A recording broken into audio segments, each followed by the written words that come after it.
Қызылорда қалалық мүгедектер қоғамында 20 жұмысшы бар. Өзіміз қолымыздан келген өнерімізді қоғамға көрсетіп, қосымша табыс табуға, қала бойынша мүмкіндігі шектеулі жандарға көмегімізді көрсетеміз.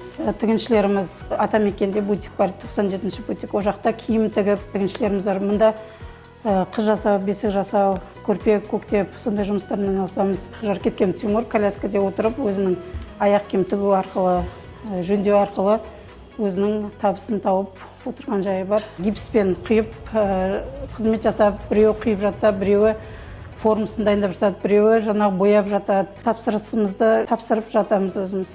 Қалалық мүгедектер қоғамы Бөкейхан елу екі ескі автовокзалының жанында. Қарама-қарсы бізде пожарный тұр. Осы маңайға келіп тапсырыс берсеңіздер болады.